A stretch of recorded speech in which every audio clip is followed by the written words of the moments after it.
This girl saw her mother being killed by a hitman, but there was not even a trace of fear on her face. The hitman didn't stop there, he also killed her father. Still, the girl remained silent until the hitman sat on a chair right in front of her. Actually, the girl was already prepared. As soon as the hitman loosened his guard a little, the girl took out a dagger hidden under the table and stabbed it straight into his palm. Then she immediately ran towards the bathroom and jumped out of the window. She hid under a platform so that the bullets couldn't even touch her. After this, she put a chip into her mouth. This was the very chip the hitman wanted.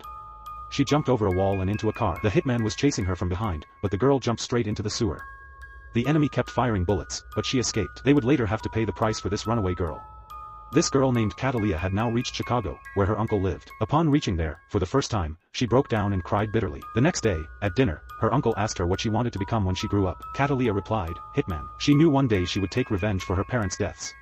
15 years later, two police officers were eating in their car when a sedan came and crashed into their vehicle. From it, a drunk and extremely glamorous woman came out. The police pushed her to the ground and saw a locket around her neck. The girl was none other than Catalia. The police arrested her and sent her to jail, but this was exactly what Catalia wanted. Her real plan was to kill a prisoner that night. At night, she wore her black off suit, unlocked the locks with a hairpin, removed the monitor, and then, taking a coffee spoon and a glass of water, moved towards the electrical room. First, she opened the ventilation vent, stuck the spoon into the switch, then made a hole in the glass and started the timer. Then she crawled into the ventilation shaft and waited near the spinning exhaust fan. As soon as the water dripped from the glass and fell on the wires, the power went out, the fan stopped, and Catalia crossed the path at the right moment. At the same time, the police officer guarding the prisoner had gone to the washroom. Catalia suddenly came from behind and knocked him to the ground. She dragged the unconscious officer to the cell, went inside, forced her enemy to remove his shirt at gunpoint, and shot him. Before escaping, she handed the gun to the shocked colleague. When the police heard the gunshots and rushed there, they only found a stunned and confused police officer standing. On the roof, the police surrounded Catalia, but she hung under the railing and hid herself. Then she quietly returned to her cell and changed her disguise. During inspection, the police couldn't figure out anything. The next day, FBI Inspector Ross arrived in Chicago. He saw that a lipstick orchid was drawn on the body of the murdered man. This was the 22nd case of serial killing. It seemed like the killer was trying to explain something to the world through a pattern.